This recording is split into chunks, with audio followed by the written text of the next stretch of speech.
کا مسئلہ نہیں ہے، وہ دن گزر گئے۔ آج ہماری جنگ حکومتوں سے اپنے حقوق کے سلسلے میں ہے، وجود کے سلسلے میں نہیں ہے۔ لیکن دنیا کے کسی بھی ملک کے اندر کوئی بھی اقلیت اگر اپنے حقوق کے لیے لڑ سکتی ہے، انہی ملکوں میں لڑ سکتی ہے جہاں کا نظام حکومت سیکولرزم کی بنیاد کے اوپر قائم ہے۔ اس لیے کہ جمہوریت اور سیکولرزم ملک میں ہر بسنے والے کو، چاہے وہ کسی بھی مذہب سے تعلق رکھتا ہو، کسی بھی زبان سے تعلق رکھتا ہو، سیکولرزم وہ چیز ہے جسے زندگی کا حق دیتا ہے۔ ہمارے بزرگوں نے اس ملک کے سیکولر کردار کو بنانے کے لیے قربانیاں دی ہیں۔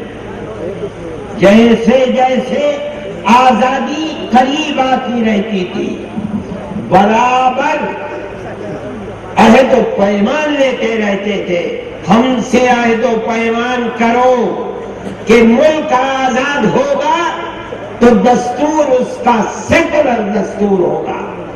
گاندھی جی، پنڈت جی،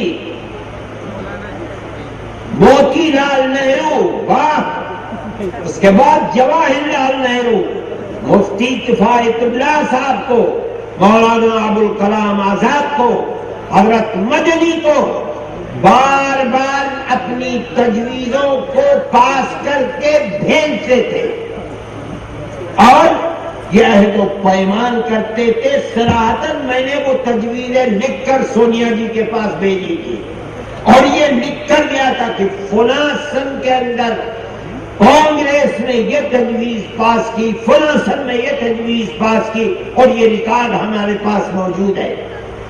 یہ سب کچھ اس لیے تھا کہ ملک کا دستور آزادی کے بعد سیکولر دستور بنے گا۔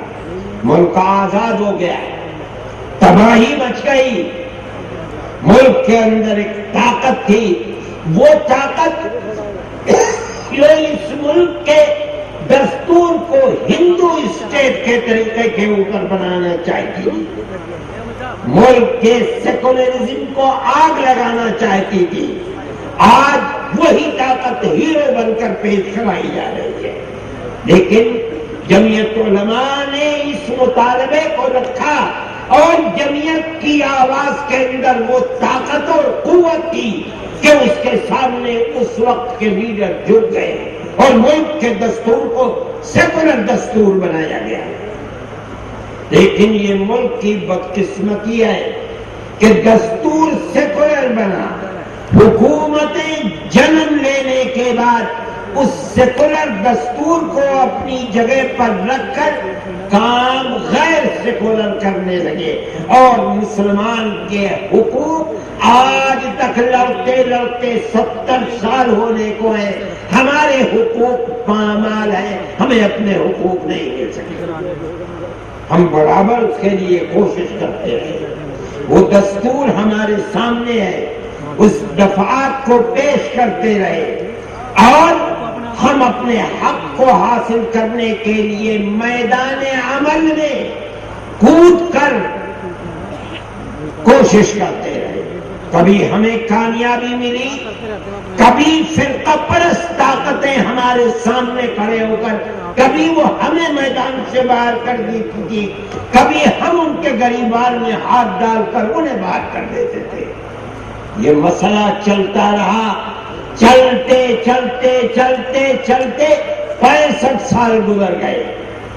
میں آپ کے سامنے ایک سلسلہ پیش کرنا چاہتا ہوں۔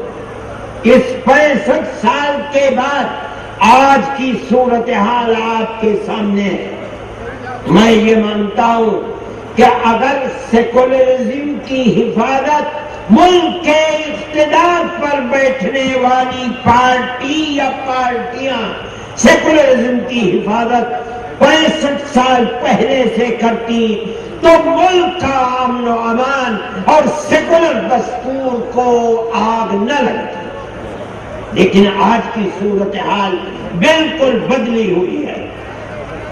وہ پارٹیاں جو ملک کے اندر اقتدار کی کرسی پر بیٹھی اور مسلمان کے وہ حقوق جو دستوری حقوق تھے صرف اس لیے نہیں دیے کہ اکثریت ناراض نہ ہو جائے، آج اس کی سزا ان کو یہ ملی ہے کہ اقلیت تو گئی، جس اکثریت کو خوش کرنے کے لیے مظلوم مسلمان کی چھاتی پر پتھر رکھا گیا وہ